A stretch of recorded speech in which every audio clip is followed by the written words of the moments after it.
자, 안녕하세요. 이제 본격적으로 외국환 전문역, 외환 전문역에 관한 공부를 이제 시작해야 되겠죠, 그죠? 자, 1과목에서 첫 번째가 우리가 외국환 거래 총론에 관한 내용들입니다. 주로 말한다면 외국환 거래법의 목적이 뭐고, 예를 들어서 거주성이 어떻고, 뭐 등등에 관한 신고를 어떻게 하고 등등에 관한 전반적으로 외국환 거래의 총괄적인 내용이라고 이야기할 수 있겠는데 시험에 나오는 빈도도 많기 때문에 꼭 기억해 주시기 바랍니다. 어떤 내용들을 우리가 배우나 한번 보겠습니다. 외국환 거래법의 목적, 적용 대상, 기관별 업무 구분, 업무 시간 거래 업무, 거주자, 비거주자, 대외 거래 신고 등등등등 뭐 이런 내용들을 우리가 차근차근 배우게 됩니다. 자, 차근차근 하나씩 설명을 해가면서 이렇게 이해해 보도록 하겠습니다. 먼저 외국환 거래법의 목적부터 시작합니다. 외국환 거래법의 목적에 대해서 우리나라 외국환 거래법의 제1조에 보면은 외국환 거래법은 이런 목적을 하고 있다라고 되어 있습니다. 읽어보면 외국환 거래와 대외 거래의 자유를 보장하고 시장 기능을 활성화하고 대외 거래를 원활하고 국제 수지를 균형하고 통화 가치를 안정하고 등등등. 자, 좋은 이야기입니다. 시험에는 어떻게 나오냐니까 외국환 거래법의 목적이 아닌 것은 이라고 나와요. 아닌 것은. 그러니까 다 좋은 이야기인데 대외 거래 자유를 보장하고 활성화하고 다 좋은 이야기인데 그 뭐가 아닌 것이냐. 요령만 알아두시면 됩니다. 이거 외울 필요 전혀 없고요. 전혀 없고 여러분들은 뭐만 알아두시면 규제, 관리, 통제 같은 단어가 나오면은 그게 답입니다. 무슨 말이냐? 외국환 거래법의 목적이 아닌 것은 1번 대외거래 자유보장, 2번 시장 기능의 활성화, 3번 통화가치 안정 예를 들어서 4번 규제와 관리 통제 이래 되면 답은 뭐죠? 이거죠. 그죠? 그러니까 다 좋은 이야기니까 그냥 지나가시고 이거 외울 필요 없이 외국환 거래법의 목적은 아닌 것은 규제와 관리와 통제다 하는 거죠. 그러니까 외국환 거래법이라는 자체가 뭡니까? 외환 거래를 자유화하면서 거래를 활성화하도록 만든 것이기 때문에 규제, 관리, 통제는 아니다 하는 이야기죠.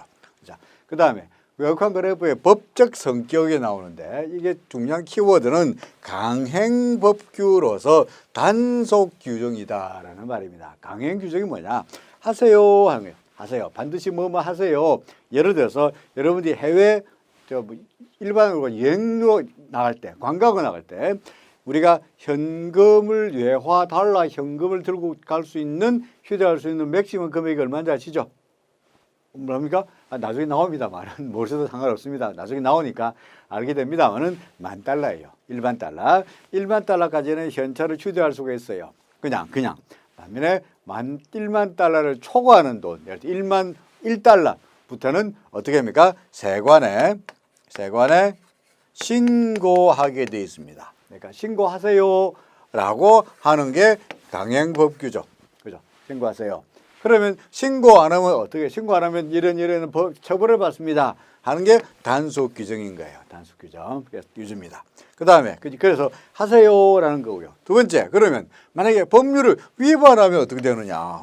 아까 이야기했듯이 예를 들어서 현찰로 달러를 $15,000를 휴대해서 슬쩍 모르겠지라고 지갑에 넣고 공항을 출국을 했는데 나갈 때는 문제가 없었는데 예를 들어서 검사하다 보니까 $15,000가 나온 거예요. 그래서 당신 왜 $15,000 신고했어요? 안 했는데요. 이렇게 됐을 때 그러면은 $10,000를 초과한 그 현찰을 휴대 출국하면서 신고 안 했기 때문에 $15,000의 휴대 출국이 무효가 되고 그 달러 몽땅 다 압수될까요? 어떻게 같습니까? 압수될 것 같습니까? 그렇지 않습니다. 다시 말해서 그 행위에 효력에는 영향이 없어요. $15,000 갖고 나가는데 문제가 없어요. 갖고 나가세요. 대신에 어떻게 합니까? 들어와서 강행법규의 단속 규정을 어기지 않았기 때문에 뭘 해야 돼? 위반 행위에 대한 벌칙을 받아야 된다. 어긴 규모에 따라 가지고 예를 들어서 과태료를 얼마 낸다거나 예를 들어 심할 경우에는 예를 들어서 뭡니까? 벌금을 낸다거나 등등의 징역에 처한다거나 이런 식의 벌칙만 있다는 거죠. 그 효력에는 영향이 없다 하는 것만 기억하시면 됩니다. 무슨 규정이라고? 강행법규로서 단속 규정, 이게 키워드니까 그거를 기억하고 계시라 하는 이야기입니다. 자, 요약한 거래법이란 게 사실은 옛날에는 우리나라가 과거에 뭐 고리적 이야기입니다만은 처음에 우리나라 해방한 이후에 그러니까 독립 해방하고 해방되고 쭉 커져오면서 사실은 그때만 해도 우리가 달러가 모자랐어요. 외화가 모자랐어요. 외화가 달러가 만성적으로 부족했어요.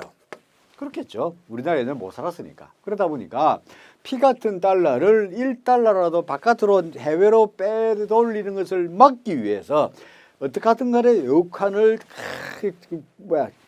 관리하려고 했다고. 그러다 보니까 외국환 거래법의 이름도 예전에는 외국환을 관리하는 법이었어. 관리. 그래서 예를 들어서 그 규정에 보면은 해외에서 번 돈은 번 달러를 몽땅 다 중앙정부에 한국은행에 집중하게 되어 있습니다. 몽땅 다 갖다 놔야 돼. 그러니까 개인이 달러를 그 당시에는 소지할 수 있었느냐? 없었어요. 그러니까 모든 돈은 철저하게 중앙정부가 뭐 기획재정부라든지 또는 한국은행이 관리했습니다. 그러다 보니까 이것도 하지 마라, 저것도 하지 마라, 이것도 하지 마라, 이것도 하지 마라, 몽땅 다 규제했어요.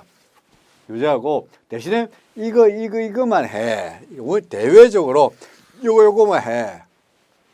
다 안 되는데 이거만 해라고 예외적으로 자유를 허용하는 쪽으로 됐는데 이후에 우리나라가 이제 점점 달러가 많아지고 이제 외환 보유가 늘어나다 보니까 이제는 괜찮다라고 생각해서 법 이름 자체가 외국환 관리하는 법에서 뭐로 바꿨어? 외국환 거래법으로 바꿨어요. 거래. 이제 거래를 자유화하도록 원활화하도록 이름을 바꾸고 따라서 마음대로 해. 너 마음대로 마음 놓고 뭐든지 다 해. 하고 싶은 만큼 다 해. 대신에 이거만 하지 마. 예외적으로 규제합니다. 이걸 갖다가 전문용어로 말한다면 다 묶어놓고 이거만 해 하는 거에 묶어놨으니까 요거만 해. 갖다가 파지티브 시스템을 한다면 네거티브는 다 열어놓고 요거만 하지 마. 요거 하지 마. 다시 말해서 법에서 하지 마. 이게 뭡니까? 네거티브죠. 그렇죠? 이건 하지 마. 반면에 이 법에서 뭐뭐는 해도 돼.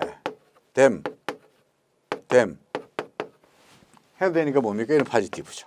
요거는 그래서 파지티브 네거티브의 개념이 그래서 법에서 규정하는 바가 뭐냐 하는 것을 기억하고 계시면 되겠죠, 그죠? 자, 그래서 어쨌든 간에 현재 우리나라의 유력한 거래법은 무슨 시스템이죠? 법에서 요거만 하지 마세요. 네거티브야. 단속 규정이고 강행법규다 하는 거죠, 그죠? 하지 마. 그래서 지금은 모든 것이 다 자유화되어 있고 이거만 하지 마. 네거티브 시스템으로 되어 있다는 거죠. 그래서 유력한 거래법의 목적에서 예를 들어서 대외거래를 원활하겠다 하는 측면에서 본다면 기획재정부 장관은 유력한 거래법에 따르는 제한을 기재부 장관이 제한을 하긴 하는데 어떻게 합니까?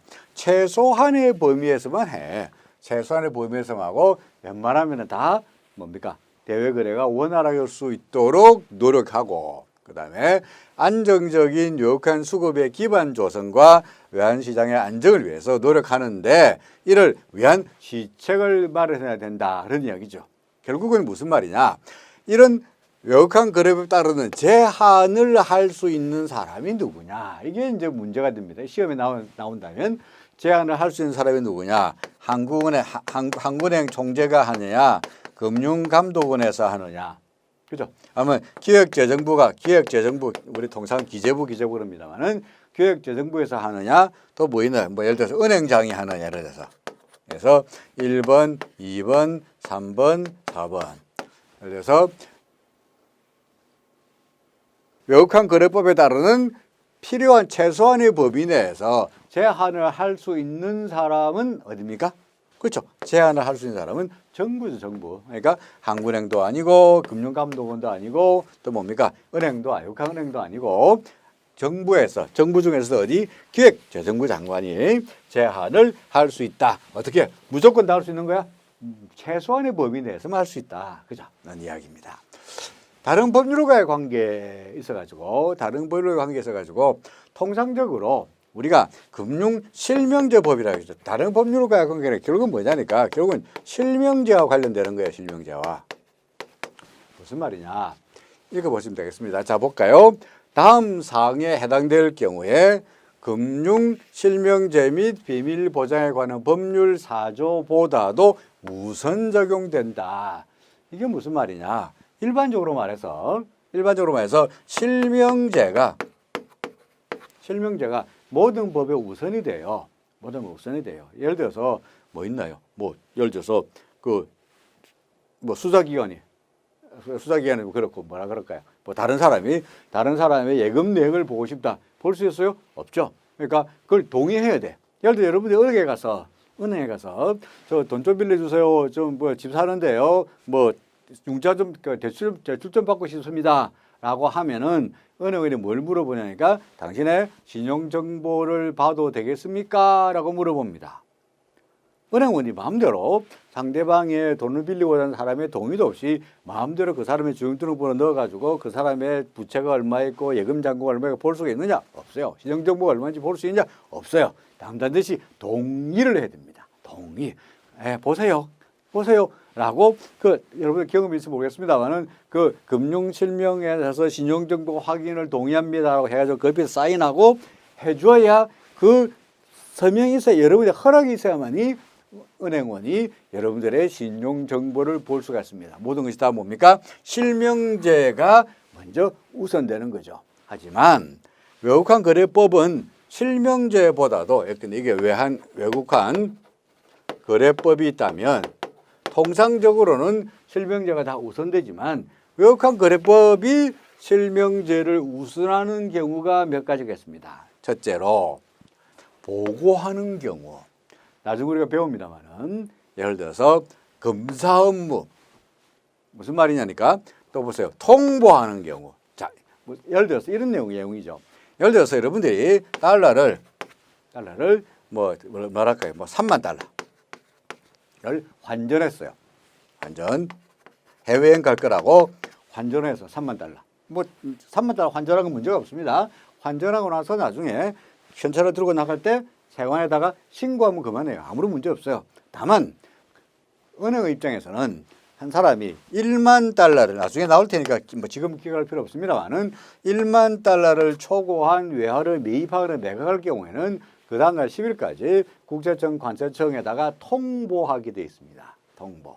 이럴 때 통보하니까 누구가 주민등록번호 몰라 3만 달러를 환전했습니다. 라고 통보하게 돼 있다고요. 이럴 때 그 사람이 실명정보 들어가니까 실명제법에 따른다면 먼저 여러분에게 물어봐야 되겠죠. 당신이 며칠 날 우리은행 와가지고 3만 달러를 환전해 갔는데 그 정보를 당신의 실명과 함께 뭡니까?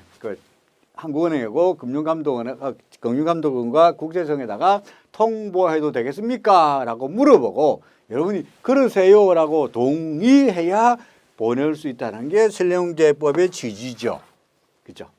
하지만 그래가지고 여러분들이 웬만하면 동의하겠어요? 하지 마세요. 왜 그러세요? 하지 마세요. 라고 할 거 아니에요.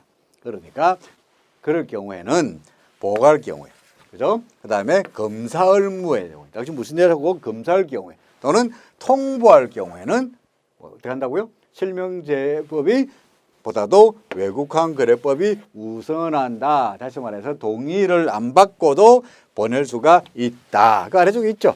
위의 경우에 그 말이 바로 아래쪽에 있는 내용이야. 위에 거래 당사자로부터 정보 제공에 따르는 동의. 나중에 또는 심지어 실명제법에 따르면은 당신의 이런 3만 달러 바꿨다는 걸 갖다가 우리가 국세청에다가 통보했는데요, 보고했는데요, 라고 사후에 그 사람한테 알려줘야 됩니다만은 그럴 필요도 없어요. 그러니까 외국환 거래법이 보거나 검사나 통보할 경우에는 동의를 받을 필요도 없고 사후에 통보를 할 의무도 있다 없다? 없다. 따라서 이런 경우에는 실명제법보다도 외국환 거래법이 어떻게 된다고요? 우선된다. 그죠? 그 다음에 외국환 거래법의 적용 범위가 있는데요. 적용 범위. 자, 외국환 거래법의 적용 범위에 대해서 물적 대상 적용 범위 나옵니다만 이 내용을 이렇게 설명하면 됩니다. 자, 그림을 그려보면은 우리가 쉽게 이해할 수 있어요. 어떤 경우냐. 자, 여기가 우리나라가 여기 있고요. 한국이 있고, 여기가 외국이라 쳐. 그 다음에 돈이 원화가 있고, 예를 들어서 외화가 있다고요. 그럼 한국이라는 말은 다른 말로 이야기하면은 거주자라도 표시할 수가 있고요. 외국이라는 말은 다른 말로 비거주자라고도 말할 수 있겠는데, 한국과 외국과의 모든 거래, 원화로 이루어지든 달러로 이루어지든 간에 한국과 외국과의 모든 거래는 뭡니까? 외국한 거래법 대상이에요. 그 다음에 외국에서 원화를 가지고 이루어지는 거래. 외국에서 예를 들어서 미국 사람과 미국 사람이 원화를 가지고 하는 거래도 우리나라의 외국한 거래법 적용 대상입니다. 그 다음에 우리나라에서 한국 사람끼리 갑돌이하고 을순이 사이에서 달러를 가지고 하는 거래도 뭡니까? 외국한 거래법 적용 대상이에요. 그럼 아닌 게 뭐냐? 상식적으로 우리나라에서 거주자들끼리, 한국 사람들끼리 원화로 거래하는 거는 거래법 대상이 아니야? 아니야. 이건 아니야. 그 다음에 해외에서 탐하고, 그죠? 스미스하고 둘이서 달러로 거래하는 거를 한국의 외국한 거래법으로 적용할 수 있나요? 없죠. 없으니까. 자, 이런 도표를 기억하고 있으면 됩니다. 그러니까 대신에 원화로 이루어지는 달러로 이루어지는 거는 한국과 외국과의 모든 거래. 그 다음에 한국에서 달러로 이루어지는 거래. 해외에서 원화로 이루어지는 거래는 외국한 거래법 적용 대상이다 하는 이야기가 그 이야기예요. 그러니까 외국한 거래뿐만 아니고 외국에서 원화를 거래하는 것도 적용된다. 그죠? 이것도 기억하시면 되겠고요. 그 다음에 금도 외환 거래상의 중요성에 비추어서 외국한 거래법이 적용된다라고 나와 있는데 이거는 그 다음 페이지에서 바로 설명하겠습니다. 자, 넘어갑니다. 외국한 거래법의 물적 대상이란 말이 나와요. 물적 대상. 그래서 외국환 거래법의 물적 대상. 외국환 거래법의 대상이 되는 어떤 거래가 되느냐 말고는 어떤 물건을 가지고 거래할 때 그럼 외국환이 적용 대상이 되느냐? 당연하죠. 그래서 외국환 거래법의 물적 대상이 되는 게 첫 번째 외국환이에요. 그래서 통상 외국환 거래법의 물적 대상이라 그러면 1번 외국환 아까 설명했죠. 내가 한국하고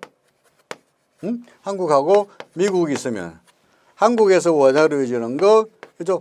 미국에서 한국에서 달러로 이루어지는 것도 몽땅 다 뭐야? 외국환 거래법 대상이라 그랬죠, 그죠? 그러니까 이거 당연히 외국환 적용 대상이야. 그 다음에 두 번째로 뭡니까? 외국에서 원화로 이루어지는 것도 외국환법 적용 대상이죠. 맞습니까? 그 이야기예요. 그래서 세 번째 아까 나왔듯이 금이라고 나오는데 이 세 개가 대략적으로 외국환 거래법의 적용 대상이에요. 자, 이걸 갖다가 구체적으로 그럼 외국환이 뭐고 원화란 게 뭐야? 금이란 게 뭐냐라는 정확한 정의를 한번 내려보자 이거죠. 자, 외국환이 뭐냐? 외국환 보겠습니다. 외국환이 뭐고 외국환이란 대외 지급 수단을 말하고 대외적으로 지급의 수단이 되는 거. 지급, 예를 들어서 이거 줄게 하고 한 지급에 줄게가 그게 아니고 예를 들어서 내가 톰한테 줄 돈이 있다 그러면은 줄 돈, $10,000를 돈으로 준다. 그죠? 돈, 지급수단. 그 외 해외화 증권, 외화 파생상품, 외화 채권. 다시 말해서 외국환이라 하는 말은 뭡니까? 외화로 표시된 모든 것이죠. 쉽게 말해서 외화로 표시된 모든 것, 외화 증권이나 외화 파생상품이나 외화 채권이나 그 외 대외 지급 수단 등등이 몽땅 다 외국환입니다. 자, 그러면 그 중에서 지급 수단이 뭐냐? 뭐 지급의 수단이 되는 게 지급 수단이네. 그 정의가 아니죠, 그죠? 지급 수단이 뭐야? 지급의 수단이 되는 게 지급 수단이다. 그런 말이 아니고 무슨 말이냐니까. 그러니까 구체적으로 말한다면 지폐, 은행권, 돈, 주화, 동전, 수표, 우편환, 신용장, 환음, 약속음, 상품권, 기타 우편 또는 전신에 의한 지급 지시 우편환 등등등등을 말한다라고 되어 있습니다. 그러니까 지급 수단이란 게 지급의 수단이 되는 겁니다. 자, 오케이. 그러면 한번 볼까요? 시험에 나올 만한 게 이런 겁니다. 자, 지급 수단이 아닌 것. 다음 중 지급 수단이 아닌 것. 1번 뭐 주화. 오케이. 2번 지폐. 오케이.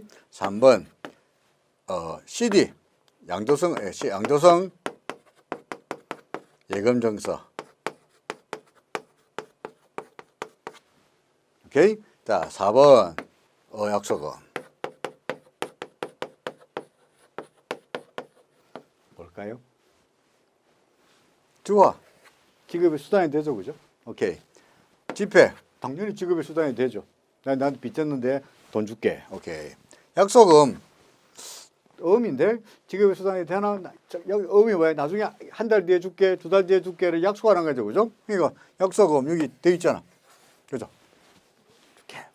자, 그러면 양도성 예금증서가 뭐죠? 은행에다가 예금하고 그 예금증서 받은 거죠, 그죠? 내가 은행에다가 예금증서 있는데 그 넣어줄게. 너한테 1억 줄게 있는데 내가 무슨 은행에다가 1억 예금해 놓은 거 있으니까 예금증서 있으니까 그거 넣어줄게. 이게 뭡니까? 지급 수단이 되느냐 하는 겁니다. 그럼 요거는 물론 안 됩니다만 당장 이거 다 되니까 이 답이긴 합니다만은 그다음에 또 하나 물어볼까요? 그럼 예를 들어서 주식에 삼성전자 주식. 자, 삼성전자 주식은 지급 수단에 될까요, 안 될까요? 삼성전자 주식 내가 너한테 6만 원 빚졌는데 내가 가지고 있는 삼성전자 주식 한 주 줄게. 현재 삼성전자 주가가 6만 원이니까 너희 가져. 6만 원 정도 됩니다만 예를 들어서 줄게 라고 하면 그게 지급수단이 되느냐는 거야. 될 것 같습니까? 안 될 것 같습니까? 내가 저한테 6만 원 받을 거 있는데 나한테 삼성전자 주가 지금 6만 원짜리 주식을 한 주 준다는 거예요. 내가 받아가지고 시장에서 팔면 6만 원 받죠? 그죠? 있어요? 자, 이거 헷갈리죠, 그죠? 헷갈리죠. 그래서 지급수단의 정의가 뭐냐니까, 가치가 한자 써버리는데 바뀌지 않는 거야. 가치가 움직이지 않는 거예요. 자, 주화 가치가 바뀌어요? 안, 똑같이 500원짜리 동전 안 움직이죠. 자, 지폐 10,000원짜리 지폐 가치가 바뀌어? 안 바뀌어. 약속금 10억 원 나한테 빚졌는데 줄게. 가치가 바뀌어요? 안 바뀌어요. 하지만 삼성전자 주식은 가치가 바뀌어 안 바뀌어? 바뀌지. 어제는 6만 원 하다가 그 다음날 7만 원 되고 그 다음날 5만 원 될 수 있잖아요. 가치가 움직이잖아. 그죠? 그러니까 이거 지급수단이 아니야? 아니야. 증권, 다시 말해서 증권은 지급수단입니까? 아닙니까? 아닙니다. CD 양도성 예금 증서도 증권이죠, 그죠? 증권이죠. 금리에 시장 금리에 따라 가지고 가치가 바뀌죠. 그러니까 그것도 아니야, 됐습니까? 그래서 잘 보시면은 지폐나 은행권이나 주화나 수표나 우편환이나 신용장이나 다 가치가 바뀌어요, 안 바뀌어요? 안 바뀌어. 따라서 그게 뭐야? 지급 수단이다 하는 거죠, 그죠? 자, 그래서 첫 번째 외국환 거래법의 물적 대상 1번 뭐라고요? 외국환. 그죠? 외국화라는 말은 이 말은 뭐야? 대외 지급 수단에다가 지급 수단이 아닌 거. 예를 들어서 외화 증권은 지급 수단입니까? 아닙니까? 증권 지급 수단이라 그랬어. 아니라 그랬어. 그죠? 아닌데도 외화로 표시됐으니까 외국환이죠. 그죠? 그다음에 외화 채권 지급 수단이 아니야. 아니죠. 채권이라는 게 가격이 바뀌잖아. 하지만 외화로 표시되었으니까 외국환인 거예요. 따라서 대외 지급 수단 가치가 바뀌지 않는 것 플러스 가치가 바뀌는 뭡니까? 증권이나 파생상품이나 외화 채권인데 외화로 표시되어 있는 것들을 외국환이라고 합니다. 오케이? 자, 그래서 우리 외국환 거래법의 물적 대상 1번 외국환. 그 다음에 2번인데 원한대. 이걸 갖다가 뭐라고 하느냐가 이걸 계산 페이지 볼까요? 내국 지급수단이야. 내국 지급수단.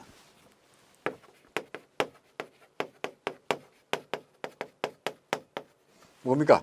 대외 지급수단 외국환인데, 그러면 예를 들어서 외국환 거래법의 적용 대상에 1번 외국환으로 되어 있으면 2번도 내국환 되면 좋겠죠, 그죠? 1번 외국환, 2번 내국환 되면 좋겠는데, 내국환이 아니고 뭐야? 내국 지급수단인 거야. 다시 말해서 내국환이라 그러면 외국환에서 말한 대로 지급수단 아닌 거. 예를 들어서 증권, 원화로 표시된 삼성전자 주식, 채권, 파생상품 이런 것들은 원화로 표시된 어떤 우리나라 외국환거래법 적용 대상이에요, 아니에요? 아니에요. 아니에요. 뭐라고 되어 있죠? 내국 지급수단으로 되어 있지 내국환이라고는 안 되어 있잖아, 그죠? 그러니까 아니에요. 그다음 세 번째, 이게 뭡니까? 이 원화로 표시되어 있는 지급수단들 뭐가 있지? 지폐, 또 뭐 수표, 약속금, 가치가 바뀌지 않는 주화 이런 것들이 우편환, 약속금 다 가치가 바뀌지 않을 경우에 내국 지급수단이 되고, 이런 것들은 외국환거래법 적용 대상이 됩니다. 오케이. 그다음 세 번째로 귀금속. 귀금속이라는 게 뭐냐? 우리나라 귀금속이라면은 뭐 다이아몬드, 루비, 사파이어 그런 거 생각합니다만은, 다이아몬드, 루비, 사파이어 그런 것들은 귀금속, 우리는 귀금속이라 그러지만 외국환거래법상은 귀금속이 아니에요. 그럼 외국환거래법에서 귀금속이란 뭐냐? 오로지 금밖에 없습니다. 금. 그러니까 금. 그다음에 지금, 불리언. 그다음에 유통되지 않은 금화. 그죠? 금. 그래서 금으로 돼 있는 것들, 골드가 귀금속이에요. 루비, 사파이어는 외국환거래법이 뭡니까? 적용 대상이야, 아니야? 아니에요. 아닙니다. 자, 그래서 정리합니다. 외국환거래법의 물적 대상이 뭐가 있나? 1번 외국환. 이란 말은 무슨 말이야? 대외 지급수단 플러스 대외 지급수단은 아닌 달러로 표시된 모든 것. 오케이? 두 번째, 내국 지급수단. 세 번째 뭡니까? 금. 이 외국환거래법의 적용 대상이다 하는 겁니다. 그죠? 자, 그 다음에 외국환거래법이 적용되는 거래 행위, 앞에 설명했는데 또 나오네요. 그죠? 아까 설명했죠? 자, 여기가 한국 있고 여기가 외국이 있으면 한국과 외국과의 모든 거래와 한국에서 이루어지는 달러로 이루어지는 거래와 외국에서 이루어지는 원화로 이루어지는 거래가 뭡니까? 외국환거래법 적용 대상이죠. 볼까요? 대한민국에서의 외국환과 외국환 달러로 표시된 거죠. 그리고 대한민국에서 하는 외국환 거래 및 우리 한국에서 이루어지는 달러로 이루어지는 외화로 이루어지는 모든 거래. 두 번째, 대한민국과 외국과의 거래. 그죠? 세 번째, 외국의 주소를 또는 거소를 둔 개인과 외국에 주된 사무소를 둔 법인이 하는 거래로, 해외에 사는 사람들이 하는 거래로 대한민국 통화로 표시되거나 받을 수 있는 거래. 외국에서 뭡니까? 외국에서 원화로 이루어지는 거래가 다 외국환거래법의 적용 대상이라 된다 그랬죠. 그죠? 그러니까 이거 외울 필요 없이 도표를 쫙 보면은 이해할 수 있죠. 한국에서 원화로 이루어지는 거래는 외국환거래법 적용 대상 아님. 해외에서 달러로 이루어지는 거래, 걔네들끼리 저끼리 달러로 거래한 거래는 우리나라에서 외국환거래법으로 감나라, 콩나라라고 단속하거나 강행할 수가 없죠. 없습니다. 적용 대상이 아닙니다. 그 다음에 또 있네. 그 다음에 주소, 대한민국의 주소를 둔 개인에서 뭡니까? 그 종업원이 대한민국의 주소 또는 거소를 둔 개인이 외국에서 그 개인의 재산 또는 업무에 관해서 하는 거래. 한국 사람인데 해외에서 한 거래. 한국과 해외 간의 거래죠. 그죠? 그 다음에 대한민국의 주된 사무소를 거래한 법인의 등등이 외국에서 한 거래. 마찬가지로 한국과 외국과의 거래로 간주해서 둘 다 아까 제가 그림에서 그죠? 한국하고 뭡니까? 외국과의 거래로서 4번, 5번이 적용 대상이 되더라. 그런 말입니다. 그죠? 자, 그 다음에 각 기관들이 외국환 거래에서 하는 각 기관들이 어떤 일을 하느냐? 기획재정부 이런 일을 하고 금융위원회가 이런 일을 하고 한국은행 이런 일을 하고 외국한은행 이런 일을 하고 이런 일을 한다라고 쭉 나와 있습니다. 나와 있는데 이거 참 이게 외우기가 현실적으로 이제 우리 막 이제 외환 전문적 공부 시작했는데 이거 외우기 어렵잖아요. 그렇죠? 어렵죠. 그러니까 지금 외워봤자 별 의미도 없고요. 이게 무슨 말인지 잘 모르고 그러니까 굳이 기억하려 하지 말고 대략적으로 키포인트만 하나만 기억하고 있으면 됩니다. 키포인트 제가 알려드릴 테니까 키워드만 갖고 계시고 알고 계시고 나중에 차차 뒤에 또 나옵니다. 또 나오니까 그때 가서 각각의 파트에서 하나씩 기재부가 하는 일, 금융위원회가 하는 일, 한국은행 하는 일을 그때 가서 또 나오니까 그때 가서 기억하시면 되고요. 지금의 우리가 기억할 키포인트만 설명한다면 기획재정부, 정부죠, 정부. 정부에서 하는 일은 뭐야? 정책이죠, 정책. 정책이죠. 정책을 수립하죠. 그 다음에 아까 설명했듯이 외환거래에 대한 제한이나 규제를 할 수 있는 곳이 어디라 그랬죠? 정부. 누가 제한이나 규제할 수 있는 데가 이거잖아. 그러니까 제한하니까 비상정지도 할 수 있네. 그러니까 기재부. 오케이? 자, 금융위원회.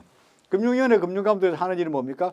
은행들이, 외국한 은행이 얘들이 잘하고 있나 못하고 있나 감독하는 일이잖아. 감독하는 일. 그죠? 자, 그러다 보니까 금융위원회 하는 일은 뭐냐? 외국한 업무 지원 기관에 뭐 하고 있나? 얘들 잘하고 있나 못하고 있나? 업무 지원 기관에 하는 일. 그다음에 금융기관의 등등의 이에 대해서 신고나 사후 관리나 뭡니까? 검사나 제재 감독하는 일이 금융위원회가 하는 일이겠죠. 그죠? 자, 그다음에 한국은행이 하는 일이 뭐냐? 뭐 한국은행 여러 가지 일을 합니다만은 한국은행에서 키워드라고 본다면 한국은행은 외환시장이 어떻게 잘 돌아가고 있나 운영을 하고요. 그죠? 그 다음에 한국은행이 하는 일은 뭐냐? 브로커, 외환중개회사에 대한 관리 감독을 하고요. 그 다음에 외환거래 정보를 집중하거나 관리하는 일을 합니다. 그 다음에 은행이 하는 일은 뭐냐? 외국한 은행이 하는 일은 뭐냐? 은행이 하는 일의 키워드는 뭐냐니까 외국한에 발행을 하는 일이에요. 아니 외국한을 발행하더니 은행에서 무슨 달러를 발행하냐라고 생각할지 몰라도 여러분들 신용장은 외국환이야 아니야? 외국환이야 아니에요? 외국환이죠, 그죠? 그죠? 왜? 달러로 표시되어 있잖아. 그죠? 뭐 달러뿐 아니고 엔화로 표시되어 있거나 간에 외화로 표시되어 있잖아요. 그죠? 신용장. 그러니까 뭡니까? 이거는 대외 지급 수단이죠. 이면서도 외국환이죠. 신용장은 대외 지급 수단이에요. 가치가 안 바뀌니까. 근데 지급의 수단이 되니까 대외 지급 수단이 되면서도 외국환이죠. 그죠? 자, 이거 그러니까 은행이 신용장 발행하잖아요. 그죠? 여러분 은행이 신용장 발행해요. 그러니까 은행에서 외국환 발행하네. 맞습니까? 그 외에도 지급, 해외로 왔다 대한민국과 다른 나라 간에 지급, 추심, 돈 받는 거 영수, 그 다음에 금전 대차, 지급 보증 등등 일을 외국한 은행에서 하는데 그래서 여러분들이 기억할 게 은행에서 우리나라 시중은행에서 언제 달러 발행하나 달러를 찍어내나 외국환이라 그러면 달러 발행이라 그러니까 달러 뭐 찍나 하면서 신용장 발행합니다. 그러니까 외국환을 발행합니다. 외국환의 매매, 그죠? 은행 가서 달러 사고 달러 팔고 하죠, 그죠? 매매하죠. 그러니까 이런 거 외국한은행에서 합니다. 그 외에도 정권이나 채권의 매매 직무를 중개하기도 하고요. 그 다음에 신탁, 보험, 파생상품 거래를 하기도 하고요. 그죠? 파생상품 거래 이런 등등의 거래를 합니다. 업무를 합니다.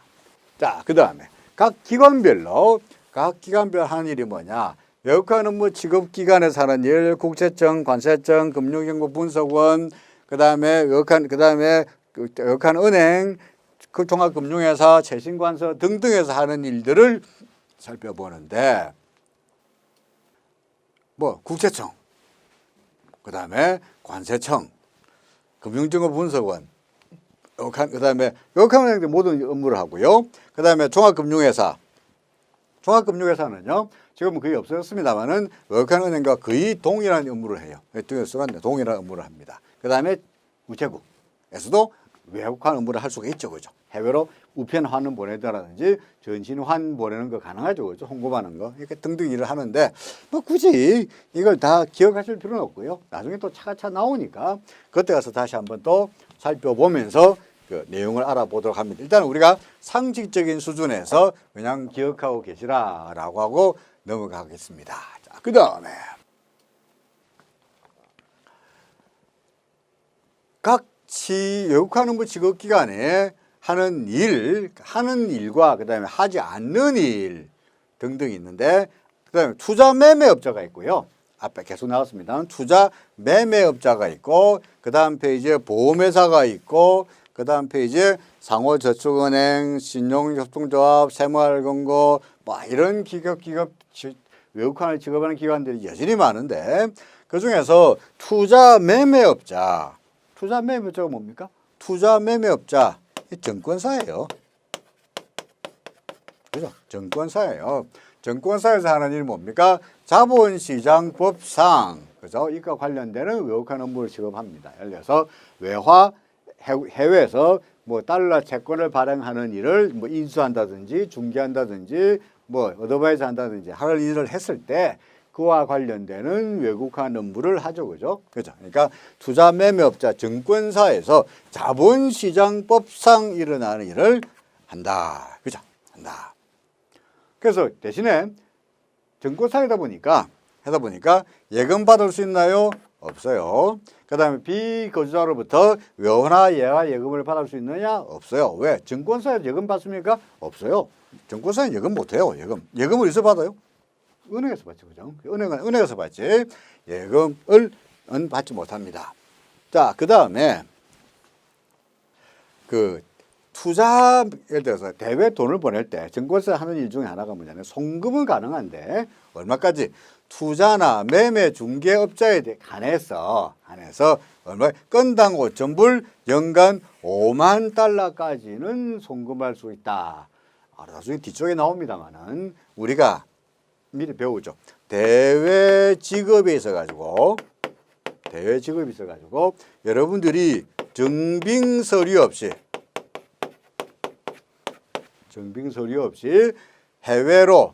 대외로 지급할 수 있는, 소위 말해서 증여성으로 송금할 수 있는 달러가 얼마냐? 그러니까 1년에 5만 달러까지는 보낼 수 있죠. 1년에. 근데 여기 들어가는 게 뭐냐니까 1년에 5만 달러 되려면 그 5만 달러 범위에 합산되는 게 뭐냐니까 건당 5,000달러를 넘어가는 돈이야. 건당 2,000달러, 3,000달러 보내는 것은 5만 달러 범위 안에 들어가지 않고요. 5만 달러로 넘어가는 거래 건수를 합쳐서 1년에 얼마? 5만 달러까지는 해외로 보낼 수가 있어요. 뭐 없이? 증빙 서류 없이. 물론 증빙 서류 있으면은 이 범위도 아니고 그냥 보내면 됩니다.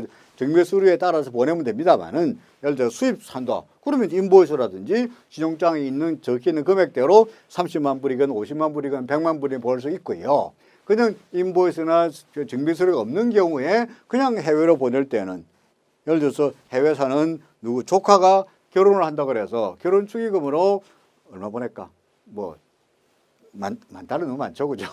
만 달러는 얼마야? 1,200만 원인데 결혼 축의금으로 1,200만 원을 보낼 리가 없겠고 얼마 보낼까요? 예를 들어 뭐 100달러? 200달러? 그죠? 보낸다. 그건 가능하다 이거죠, 그죠? 이게 뭡니까? 증여성인데 그 얼마까지? 증빙서류 없이 1년에 5만 달러까지 보낼 수 있다고 되어 있죠. 마찬가지로 증권사에서 보낼 수 있는 돈이 1년에 5만 달러.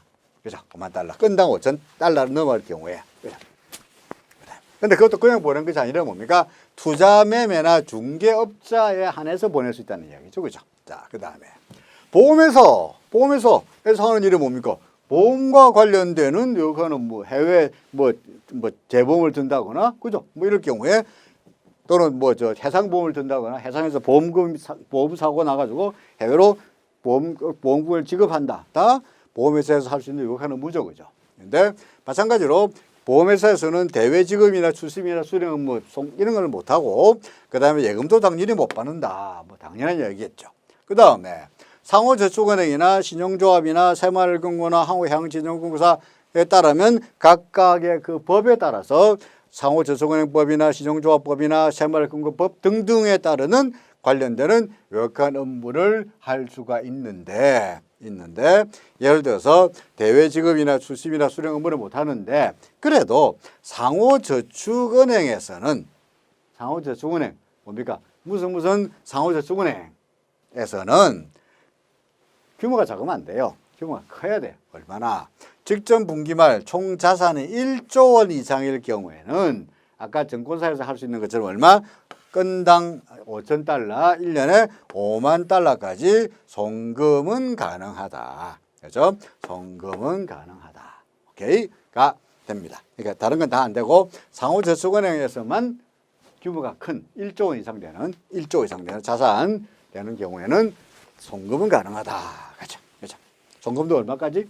뭐 몇만 불이 아니고 얼마? 1년에 5만 건당 5,000달러 이상 5만 달러까지만 보낼 수 있다. 그 거래에 따라서입니다. 자, 그다음 됐나요? 그다음에 그 외에 할 수 있는 일이 뭐냐? 그 외에 뭐 중개 업무 할 수 없는 게 금전 대차의 중개 예금은 할 수 없죠. 그죠? 근데 이제 상호저축은행이다 보니까 예금은 가능하다. 예금은 가능하다. 이렇게 돼 있습니다. 그렇죠? 은행이다 보니까 채무금고 예금할 수 있잖아요. 그죠? 그러니까 금고는 가능하다. 이런 겁니다. 자, 그다음에 여신 전문업자가 있는데 여신 전문업자라는 게 우리 통상 뭐 하니까 리스 회사예요. 리스 회사. 리스 회사니까 리스 회사에서 하는 일은 뭐냐? 리스 업계 관련되는 업무. 할 수 없는 거 대외 지급도 안 되고 송금도 신용카드 업자 같은 경우에는 신용카드 업자의 경우에는 5만 달러까지 허용할 수 있네요. 그러니까 우리가 보낼 수 있다고 했는데 보낼 수 있는 사람이 증권사에서도 그러니까 5만 달러 1년에 5만 달러까지 송금 가능 한 게 우리가 앞에서 배우기로 1번 증권사에서 가능하죠. 또요. 상호저축은행. 그죠? 그 다음에 또 나오죠. 뭡니까? 신용카드. 카드회사. 그죠? 카드회사에서는 5만 달러까지는 가능하다라고 되어 있습니다. 근데 사실은 가능하긴 하죠. 그죠? 가능하긴 하는데 실제로 여러분들이 예를 들어서 증권사나 또는 상호저축은행이나 또는 뭡니까? 이 카드회사에서 대외지급이나 출심을 하고 업무를 잘 하지 않죠. 그죠? 왜 안 합니까? 은행에서 하니까 할 수는 있으나 법적으로 할 수는 있으나 현실적으로 잘 안 하니까 그렇지 할 수는 있다는 이야기죠. 그죠?